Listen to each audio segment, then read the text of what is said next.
हाँ, अब बोलिए। प्रभु जी, आपने मेरे को तो टेंशन दे दिया है। हरि अब बोल। भगवान करे सब ठीक ही हो। नहीं, हरि बोल। हरे कृष्ण। एक बार हरे सब मिलके कृष्णा, हरे दंडवत। कृष्ण महामंत्र का जप करेंगे, एक बार सब मिलके। हरे कृष्णा हरे हरे कृष्णा कृष्णा हरे कृष्णा कृष्णा कृष्णा हरे हरे, हरे हरे राम हरे राम हरे राम हरे हरे। हरे राम राम राम हरे हरे। आप मंगलाचरण का पहला पैराग्राफ बोल के उसके बाद स्टार्ट कीजिए। मंगलाचरण का पहला पैराग्राफ ना, ओम ज्ञानम में करवाऊं के साथ साथ। ज्ञानम ओम ज्ञानम ओम ज्ञानम तिमिरांधस्य ओम ज्ञानांजन ज्ञानम ज्ञानांजन तिमिरान्धस्य शलाकया ज्ञानाञ्जन शलाकया चक्षुरुन्मिलितं येन तस्मै श्री चक्षुरुन्मिलितं गुरुवे नमः। येन श्री तस्मै श्री गुरुवे नमः। श्री चैतन्य मनोभीष्टं श्रीचैतन्यमनोभीष्टं स्थापितं स्थापितं येन भूतले येन भूतले स्वयं रूपं कदामयं सदाति स्वपदान्तिकम् कदान्तिकम् वन्देऽहं श्रीगुरु श्रीयुतपदकमलं श्रीगुरु श्रीगुरुर्वैष्णवांश्च च वैष्णवांच श्रीरूपं साग्रजातं सहगण रघुनाथान्वितां तं सजीवम्। जय श्री कृष्ण चैतन्य प्रभु नित्यानंद श्री अद्वैत गदाधर श्रीवासादि गौर भक्तवृंद। हरे कृष्णा कृष्णा कृष्णा हरे हरे, हरे राम राम राम हरे हरे। हरे हरे। श्री श्री मंगलाचरण की जय। मंगलाचरण की जय। श्रील प्रभुपाद की जय। की हरि बोल। जय। हरि बोल। हरि बोल। अब बोलिए। पूरे भगवत गीता को हम लोग 5 तत्वों में विभाजित कर सकते हैं। जितना पूरा भगवत गीता का जो ज्ञान है, मतलब जितना भगवत गीता का जो सारे 18 अध्याय हैं, उसमें 5 तत्व है जो मेनली डिस्कस हुए हैं, भगवान ने हम लोगों को बताया है या डिस्कशन हुआ है।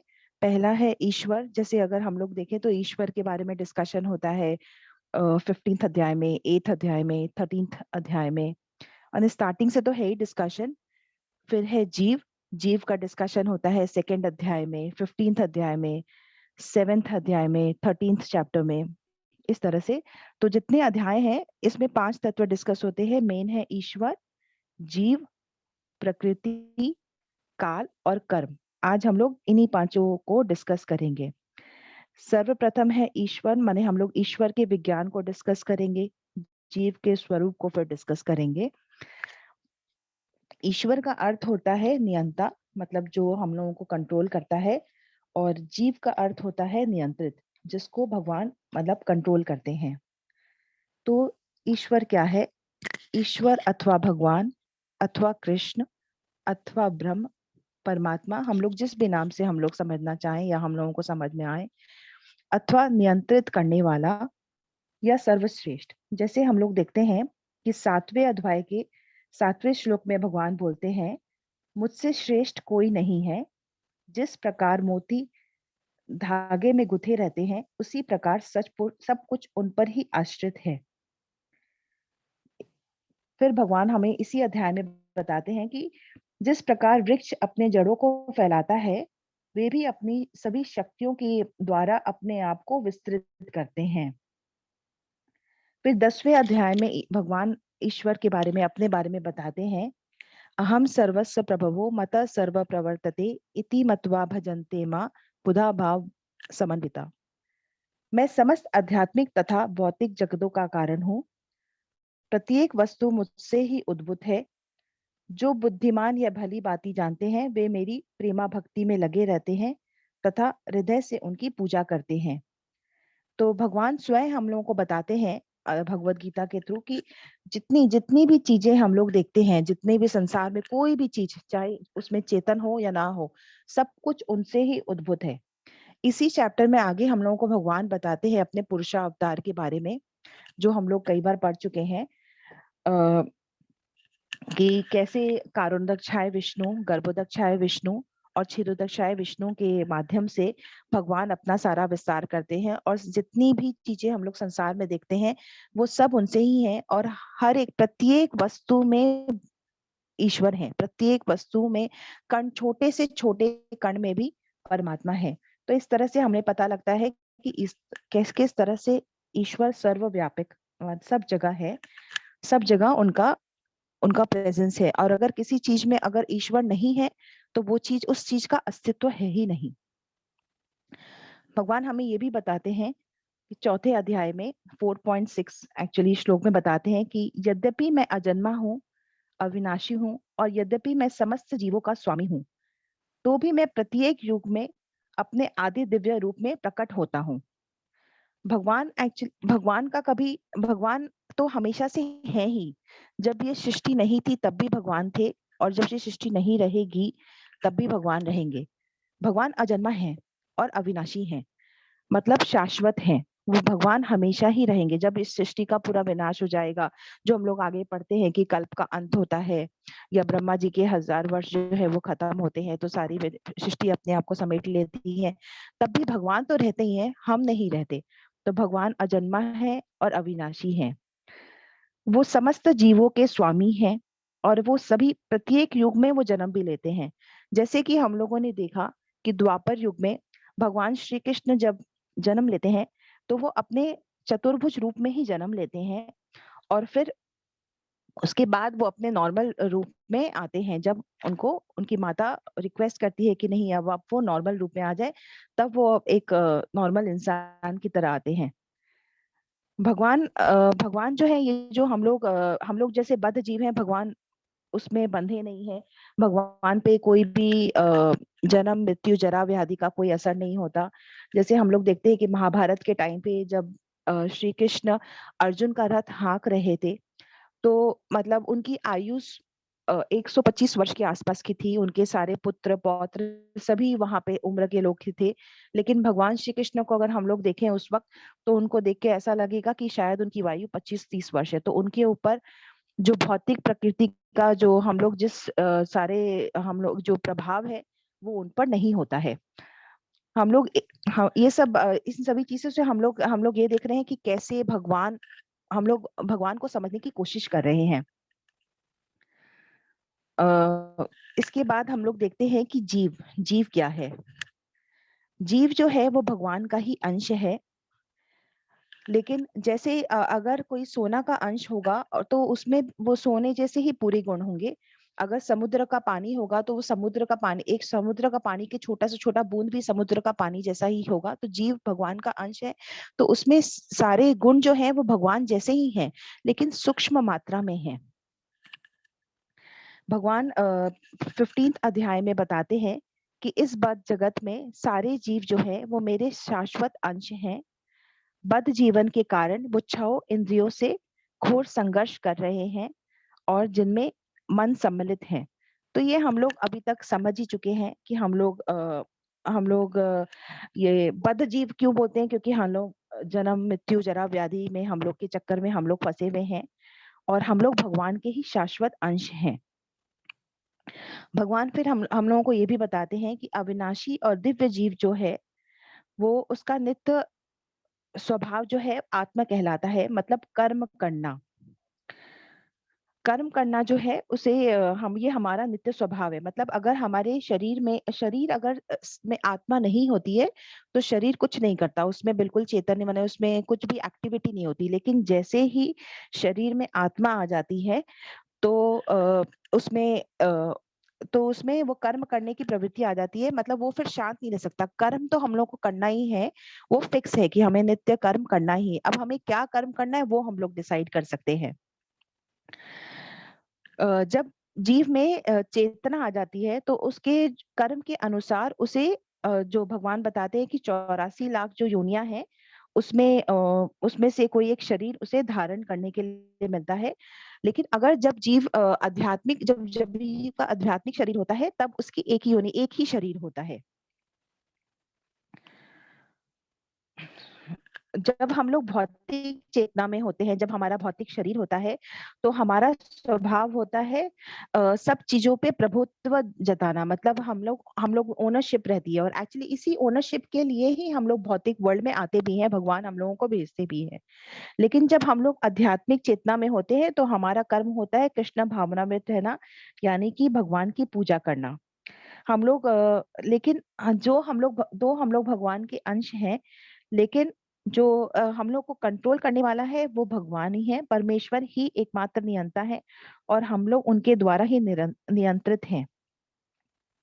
हम भगवान की पराशक्ति हैं, जो भगवान आगे 7वें अध्याय में बताते हैं। आ, हाँ, और भगवान ये भी बताते हैं कि तो हम लोग पूरे भगवान हम लोग भगवान के अंश हैं। हम लोग भगवान जैसे हैं, लेकिन हमारी जो शक्ति की मात्रा है वो उनके समान नहीं है। फिर हम लोग पढ़ेंगे प्रकृति के बारे में। भगवान 7वें अध्याय में प्रकृति के बारे में बताते हैं।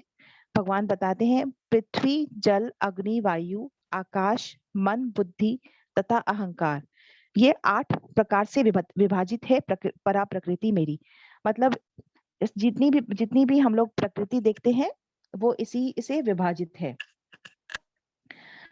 कि इस श्लोक में भगवान स्पष्ट बताते हैं कि परमेश्वर उसके माने 7वें अध्याय के दूसरे श्लोक में भगवान बताते हैं कि जीव जो है वो भगवान की पराशक्ति है, और जो अपराशक्ति है उसकी हम लोग जो जो जीव है पराशक्ति है वो उसका विदोहन कर रही है। अब हम लोग पढ़ेंगे परा और अपराशक्ति, मतलब जो दो प्रकृति है, उन दोनों परा और अपरा, उसके बारे में हम लोग आगे डिविजन उसके बारे में समझते हैं। और भगवान के जितने पुरुष अवतार है जो भी हम लोग डिस्कस किए थे, उसी उसी शक्ति का जो विस्तार है वही है प्रकृति। प्रकृति क्या है? तो उसी शक्तियों का विस्तार है। फिर उस प्रकृति को हम लोग 2 में डिवाइड कर सकते हैं, परा प्रकृति और अपरा प्रकृति। गीता के अनुसार यद्यपि सारे जीव परमेश्वर के अंश हैं, लेकिन प्रकृति ही माने जाते हैं। मतलब हम जो जीव हैं उनको भी प्रकृति ही प्रकृति में ही आते हैं। हम लोग परा प्रकृति में आते हैं। जीव तथा भौतिक प्रकृति को प्रकृति बताया गया है, किंतु जीव चेतन है और भौतिक प्रकृति नहीं है। यही डिफरेंस है कि हम लोग जो है परा प्रकृति है, और जो भौतिक प्रकृति है वो परा प्रकृति नहीं है, क्योंकि हमारे में चेतना है और बाकी जो प्रकृति है उसमें चेतना नहीं है। इसीलिए और हमारे अंदर जो चेतना है वो भगवान जैसी ही चेतना है, और हम जो है अपने शरीर के प्रति सचेत रहते हैं उस चेतना की वजह से। लेकिन हमारी चेतना और भगवान की चेतना में डिफरेंस है, क्योंकि हम जो जीव हैं वो सिर्फ हमारे प्रति ही सचेत रहते हैं, लेकिन भगवान जो है वो सारे जीवों के प्रति सचेत रहते हैं। तो इस तरह से हमें फिर से डिफरेंस पता लग गया है कि दो हम लोग भगवान के अंश हैं। जो जीव है वो भगवान का ही अंश है, लेकिन हम लोग भगवान माने हमारे और भगवान में क्या डिफरेंस है ये भी हमें पता लग गया है। अब हम लोग काल के बारे में पढ़ेंगे। 8वें अध्याय में भगवान काल के बारे में बताते हैं कि माननीय गणना के अनुसार 1000 युग मिलाकर ब्रह्मा जी का एक दिन होता है। हम लोग इसके बारे में पढ़ ही चुके हैं। और इतनी ही बड़ी उनकी रात्रि भी होती है। चतुर्युग को मिला के, चतुर्वेद के 100 वर्ष को 1000 वर्ष को मिलाकर एक कल्प होता है, जो एक ब्रह्मा जी का एक दिन होता है।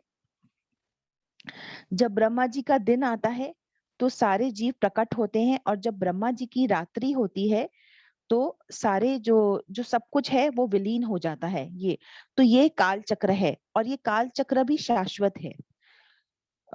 हम लोग जब जीव के बारे में पढ़ रहे थे तो तब हम लोग को मालूम था कि हम लोग 84 लाख योनियों में घूमते रहते हैं, और हम लोग बार बार अलग अलग शरीर धारण करते हैं, लेकिन जो हमारी जो आत्मा है वो शाश्वत है। और इधर हम लोग काल पढ़े कि काल भी शाश्वत है, मतलब टाइम हमेशा चलता रहता है, वो फिनिश नहीं होता। चाहे वो कभी कभी हम लोग सब कुछ देख पाते हैं क्योंकि प्रकृति दिख रही होती है, और कभी कभी प्रकृति सारी विलीन हो जाती है, लेकिन काल भी शाश्वत रहता है। अब हम लोग पढ़ेंगे कर्म के बारे में। प्रकृति के जितने भी गुण हैं उसके अनुसार, और काल का जो दोनों का मिलाप होता है, मतलब रजोगुण, तमोगुण और हम लोग सतोगुण जो पढ़ चुके हैं, उन वो तीनों गुणों को मिलाकर, और जो काल है उन दोनों को मिलाकर जो होता है, उसकी वजह से हम लोगों को कर्म करना पड़ता है। या फिर ये बोले कि हमारे अंदर शरीर, जब हम लोग आत्मा शरीर के अंदर प्रवेश करती है तो आत्मा का एक्चुअली नित्य गुण ही है कर्म करना। तो हम लोग ये तो निश्चित ही है कि हम लोग कुछ ना कुछ कर्म करेंगे। हम लोग सिर्फ ये डिसाइड कर सकते हैं कि हम लोग कैसे कर्म करेंगे। जैसे ही आत्मा शरीर में आती है तो हम लोग गतिशील हो जाते हैं, इसकी वजह से हम लोग कर्म करते हैं। शुरू में जब हम लोग का स्टार्ट होता है लाइफ, मतलब जो भी स्टेज पे होते हैं, जिस भी जन्म में होते हैं, तो जब हम लोग अपने कर्म करते हैं तो हम लोग कुछ भी अपने हिसाब से डिसाइड करके कर्म करते हैं, और हमारे अंदर जो परमात्मा, जो भगवान बैठे होते हैं, वो हम लोग जो भी चाहते हैं उसके हिसाब से वो हम लोगों को निर्देश देते हैं, और उसके हिसाब से हमारा शरीर कर्म करता जाता है। लेकिन धीरे धीरे जब हमारा जीवन आगे बढ़ता है तो उस कर्म फल के बंधन में हम लोग, जो भी हम लोग कर्म से स्टार्ट करते हैं, तो उस कर्म का जो भी फल होता है, अच्छा फल होता है या बुरा फल होता है, उसके हिसाब से हमारा लाइफ स्टार्ट हो जाता है। हम लोग उस कर्म फल के बंधन में बंध जाते हैं और हम लोग इसी 84 लाख योनि में रह जाते हैं। लेकिन जैसे ही हम लोग सतोगुण में आते हैं, जैसे ही हमारा मन सतोगुण में स्थित होता है, तो हम लोगों को पता लग जाता है कि कौन से कर्म हम लोगों को करने चाहिए। और यदि हम लोग अगर ऐसे कर्म करते हैं जो हमें करना चाहिए, जो हमारा नित्य स्वभाव है, तो हमारे कर्म फल बदल जाते हैं। और फिर इसीलिए हम लोग ये भी नहीं बोल सकते कि कर्म शाश्वत है, क्योंकि तब कर्म फल जो है, पुराने कर्म फल सारे खत्म हो जाते हैं और हम लोग मतलब भक्तिमय में आ जाते हैं। अभी हमारा नित्य स्वभाव क्या है? नित्य स्वभाव है कि हम लोग भगवान के दास हैं, हम लोग भगवान के पार्ट है, और भगवान हमारे मतलब भगवान अ, और हमें भगवान, जो भगवान को अच्छा लगता है वही हमें करना चाहिए। तो भगवान को क्या अच्छा लगता है? भगवान को अच्छा लगता है कि भक्ति करें। तो अगर हम लोग ये सारी बातें समझ जाते हैं और हम लोग कृष्ण भावना में धीरे धीरे होने लग जाते हैं, तो हम लोग भक्ति में आ जाते हैं और हमारे नित्य कर्म फिर बदल जाते हैं। हम लोग उस कर्म फल के बंधन से भी निकलने लग जाते हैं। तो भगवत की अब आता है कि भगवत गीता क्यों है, या भगवत गीता क्यों पढ़नी चाहिए, जो 18वें अध्याय में भगवान डिस्कस करते हैं। तो भगवत गीता हमका जो प्रवचन है, वो सारा प्रवचन इसीलिए ही है कि हम लोग इस कर्म फल के बंधन से निकल जाएं। हम लोग ये जो देहात्म बुद्धि में जो हम लोग फंसे रहते हैं, इससे हम लोग निकल आए। हम लोग जो भौतिक चेतना में हम लोग, हमारा जो कुल माने फंसे रहते हैं, बहुत कुलसित रहता है हमारा दिमाग, उससे हम लोग उससे मुक्त होना ही है। और शुद्ध चेतना का अर्थ होता है भगवान के आदेश अनुसार सारे कर्म करना। भगवान हमारे स्वामी है, हम भगवान के दास हैं, इसको हम लोग समझें। और हम लोग अगर अपनी स्वामी की तुष्टि के लिए अगर हम लोग कार्य करेंगे, तो हम लोग इस कर्म फल के बंधन से निकलने लग जाएंगे। हमारा मन जो है वो भक्ति में स्थिर होने लग जाएगा। हम लोग सदैव सदैव हमारा जो दिमाग है वो स्थिर रहेगा, और हम लोग इस तरह से इस भौतिक वर्ल्ड से बाहर आ जाएंगे। पूरी भगवत गीता इसी के ऊपर है एक्चुअली। तो हरे कृष्णा कृष्णा कृष्णा हरे हरे, हरे हरे राम राम हरे राम राम राम राम राम हरे राम हरे। हरे हरे। हरि बोल। हरि हरि बोल। बोल, हरि तो बोल, गुंजन माता जी के लिए एक बार फिर से हरि बोल, सब मिलके हरि हरि बोल। हरि बोल। बोल। हरि बोल, हरि बोल। तो कैसा लगा आप लोगों को सुन के? बहुत बढ़िया। बहुत सुंदर। 18 का 18 अध्याय पूरा बोल दिया। हरि बोल। तो ये क्या है, भगवत गीता का इंट्रोडक्शन चल रहा है, सोचिए। तो इंट्रोडक्शन में ही इतना कुछ है, और ये इंट्रोडक्शन प्रभु जी तो बार बार बोलते 5 या 6 हैं कि पेज था ये। हाँ ये प्रभु जी 5 या 6 पेज है बस प्रभु करेक्ट। हाँ, इंट्रोडक्शन का। तो ये इंट्रोडक्शन का यस केवल 30 पेज का इंट्रोडक्शन है, जिसमें से केवल 6 पेज है ये, यानी कि उसका 20% है। तो इंट्रोडक्शन ही इतना सुंदर है। और खास करके जब गुंजन माता जी बोलती है, तो उनके जैसे जब पॉइंट्स बना बना के प्रॉपरली जब हम लोग सुनते हैं, तो वो और इंटरेस्टिंग हो जाता है। तो ये इंट्रोडक्शन हम लोग को एकदम रटा हुआ होना चाहिए, मतलब क्या क्या पॉइंट्स है, स्टेप बाय स्टेप क्या क्या बातें आई। जैसे कल 2 बातें आई, आज 2-3 बातें इन्होंने बताई। तो बेसिकली क्या गुंजन माता जी क्या बताई, आप लोग बोलिए कोई।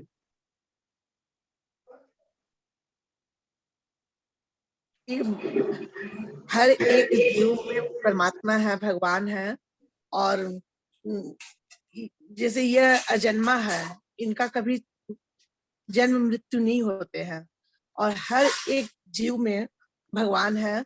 और हम जैसे चलमान है, तो हमारे में जो ताकत है चलने फिरने की, तो इसको चला शक्ति बोलते हैं। और जो बद्ध है उनको अचला शक्ति बोलते हैं। और कि हम भगवान की नित्य दास है, इस उनको दास समझ के काम करना है। बोलिए बोलिए सतोदल प्रभु, आप बोलिए कुछ।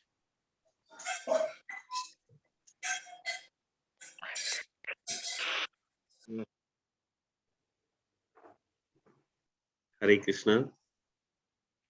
हरे कृष्ण। कुछ बोलिए। लीला प्रभु जी, आप बोलिए कुछ। हाँ, नहीं, इन्होंने बहुत बढ़िया से इसको संकलन करके हर बात को टच किया है। मनुष्य के बारे में, जीव के बारे में, भगवान के बारे में, ईश्वर, जीव, प्रकृति जो शाश्वत है उसके बारे में चर्चा कर ली इन्होंने। इसके बाद तीनों गुण जो हैं, सत्वगुण, रजोगुण, तमोगुण, विशेषकर सत्वगुण पर उन्होंने पूरा ध्यान दिया है। अपने को सत्वगुण में ही आना है, तो उसी सत्वगुण में रहें और उसमें भगवान की इच्छा के लिए, भगवान की जो अपने भक्ति करनी चाहिए, उस भक्ति के अंदर में हम लोग रमे रहें। भगवान को जो अच्छा लगता है तो हमारा कल्याण हो सकता है। इसके बाद जो भी इन्होंने चेतना के बारे में और उसके बारे में बताई है बातें, 10वें अध्याय के बारे में इन्होंने किया है, जो उन्होंने चार मतलब गीता की जो संकलन है, चार हम सर्वस्य प्रभु मत्ता सर्वम प्रवर्ते इति मत्वा भजन्ते मां बुधा भावस्मन्विता। ये गीता का सारा इन्होंने पकड़ लिया। तो पकड़ के सब चीज के बारे में इन्होंने जो डिस्कशन किया संक्षेप में, इसको उन्होंने संक्षेप में किया, मगर संक्षेप भी इतना विस्तार है, उसको भी हम लोग समझ लें तो गीता का अध्ययन हमारा कुछ हद तक हो सकता है। हरे कृष्ण। हरी बोल। हरि बोल। उद्धार प्रभु जी, आप भी बोलेंगे क्या कुछ? नहीं, ये लीला प्रभु जी ने कर दिया ना पूरा एकदम ढंग से। हरी बोल। हाँ। और कोई बोलिए। स्नेहा माता जी, आप कुछ बोलेंगे क्या? रमेश प्रभु जी, आप कुछ बोलेंगे? ये भूमिका में यदि इतनी सब बातें हैं, हाँ। तो हिसाब से ठीक ही कहा आपने कि यदि भूमिका कोई जब समझ ले पूरी ढंग से, तो आदमी को बहुत कुछ ज्ञान तो इसी में हो जाएगा। हरी बोल। तो देखिए, भूमिका एक्चुअली है क्या? इंट्रोडक्शन है। भूमिका को इंग्लिश में इंट्रोडक्शन बोलते हैं ना। इंट्रोडक्शन। हाँ, तो ये भगवत गीता का इंट्रोडक्शन है। तो गुंजन माता जी ने भी बोला ना कि ये उसका भी 20% है। तो मतलब भगवत गीता का इंट्रोडक्शन करवा रहे हैं प्रभुपाद। 30 पेज में उन्होंने इंट्रोडक्शन करवाया भगवत गीता का। तो पहला 6 पेज में उन्होंने इंट्रोडक्शन इस तरह से करवाया भगवत गीता का कि भगवत गीता को हमको किस तरह से समझना चाहिए। फिर दूसरा बोला उन्होंने वहां पे कि भगवत गीता में ये बात हुआ है कि भक्ति के बारे में बात हुआ है, और भक्ति किस प्रकार से की जा सकती है। तो अलग अलग रस में भगवान की भक्ति की जा सकती है। फिर ये नेक्स्ट 6 पेज जो आज गुंजन माता जी ने डिस्कस किया, वहां पे प्रभुपाद ने बताया कि भगवत गीता में 5 एलिमेंट्स के ऊपर में डिस्कशन हुआ है। 5 तत्व है ना। तत्व मतलब एलिमेंट्स। तो ईश्वर, जीव, प्रकृति, काल और कर्म, ये 5 एलिमेंट्स के ऊपर में डिस्कशन हुआ। ये 5 एलिमेंट्स को लेके भगवत गीता का डिस्कशन।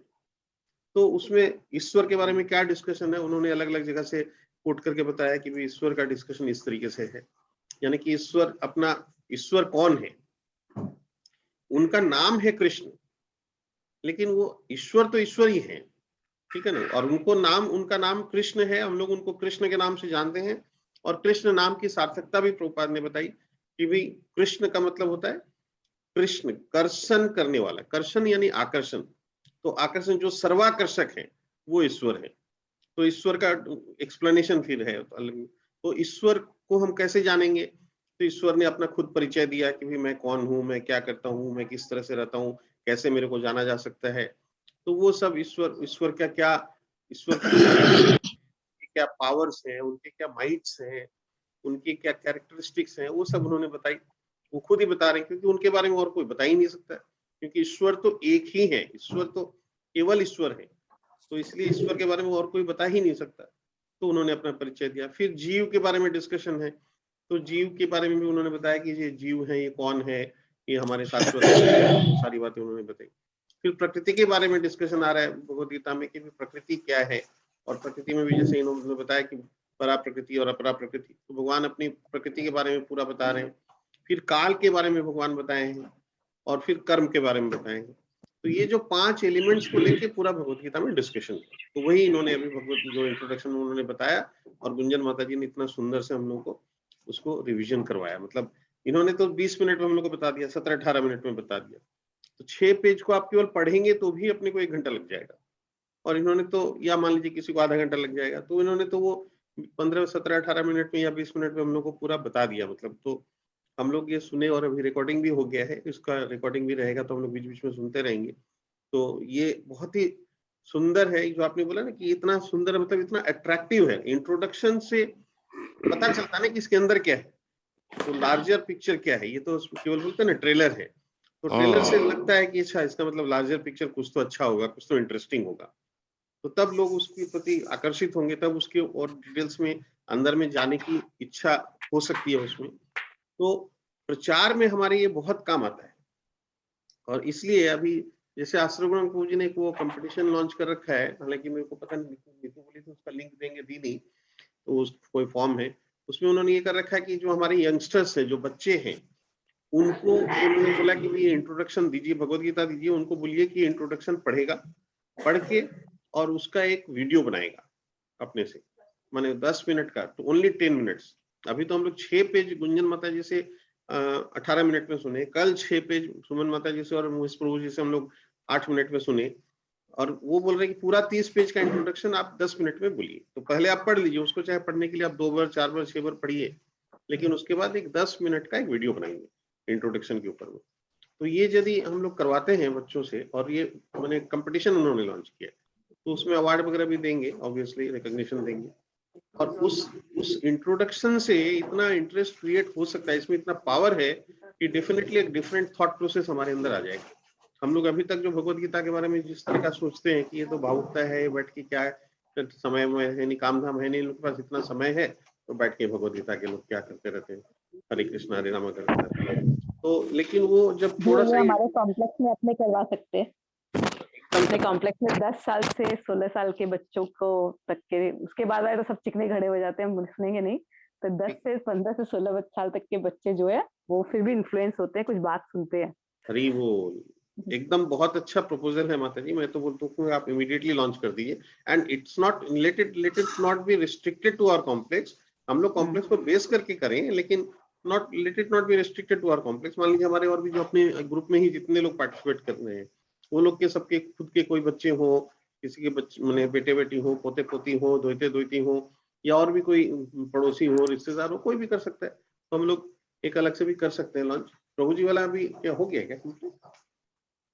तो एक बार वो भी देखना पड़ेगा उनको, उसका डेट वेट क्या है, नहीं है, वो थोड़ा सा जान के डिटेल्स अगर वो मिल जाए तो उसी में करवा देते हैं पार्टिसिपेशन, और नहीं तो हम लोग अलग से भी कर सकते हैं, कोई दिक्कत नहीं वो है। मिल जाता है तो ठीक है। तो स्टार्ट विद, जैसे एक बार हम सोचते एक तो कॉम्प्लेक्स में डाल के देखेंगे टू स्टार्ट विद, और इसमें वही थोड़ा प्राइस रखेंगे ना, तो उससे बच्चों को बहुत वो मिलेगा।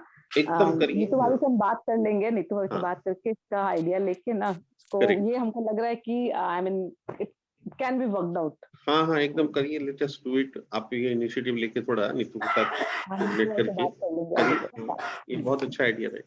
तो इंट्रोडक्शन, अभी वही मैं बोलना चाह रहा हूँ कि इंट्रोडक्शन कितना अट्रैक्टिव है, वो उसका झलक हम लोगों को मिल रहा है। मतलब इंट्रोडक्शन की भी एक्चुअल में कैसा है, तो कैसा लग रहा है सुन के, मतलब ये सब कि भगवत गीता में क्या है, कुछ इंटरेस्टिंग है या नहीं, है ना? तो direction, way of life, Bhagavad Gita है कि जिससे हमको कॉन्स्टिट्यूशन ऑफ लाइफ मिलता है, यही है सबसे इम्पोर्टेंट। अदरवाइज तो आपको नहीं कोई दिशा मिलती है, मतलब आप भटकते रहते हैं, क्योंकि कंक्रीट किसी भी चीज में जो भी पढ़ते हैं ना, तो वो पूरा एक पूरा जैसे अच्छा वे ऑफ लाइफ मिल जाता है। कई चीज हम लोग पढ़ते हैं तो हमको समझ आता है कि हाँ ऐसे ऐसे, लेकिन क्या है ना, तो भी हम भटकते रह जाते हैं। यहाँ जो सोचता है, जो हमको समझाता है कोई भी चीज, उसको एक डायरेक्शन मिलता है उस थॉट को, और एक मतलब फुल कंप्लीट एक चीज मिलती है, कंप्लीट जिसकी हमको तलाश होती है। बिल्कुल सब आंसर्स मिल जाते हैं मोटा मोटी, करेक्ट। सब आपको 90% 95% आंसर्स मिल जाते हैं, और एक्सप्लोर करेंगे तो और मिलेंगे, लेकिन हाँ, मिल जाएंगे ये लगता है। हरी वो तो ठीक है। अच्छा हुआ आज हम लोग इसको रिकॉर्ड भी कर लिए। नेक्स्ट सैटरडे को कौन बोलेंगे? मेरा नंबर है। हरी बोल। और उसके बाद किसका है गुंजन माता जी? स्नेहा माता जी का। हरी बोल। तो ठीक है, हम लोग नेक्स्ट सैटरडे संडे उनका सुनेंगे, उसके लिए अब नेक्स्ट इंतजार सैटरडे करेंगे। तो जरूर रहना होगा एकदम। हाँ हरी बोल। हरे कृष्ण। देखिए प्रभु जी क्या है ना, हम लोग बीच बीच में इसको चेंज भी कर देंगे, नहीं तो कोई सोचेगा कि केवल सैटरडे संडे ज्वाइन कर लेंगे, बाकी दिन नहीं करेंगे तो नहीं चलेगा। ठीक बात है। तो आपको ऐसा लगना चाहिए कि कोई भी दिन हम मिस कर सकते हैं। नहीं, जैसे ऐसे लगता है ना कि आज मोदी जी की स्पीच है तो अपने को सुनना है, तो उसी तरह से लीला प्रभु जी की है तो वो उसके लिए हरे एक कृष्ण जिज्ञासा बनी रहती हरी है। बोल हरी बोल।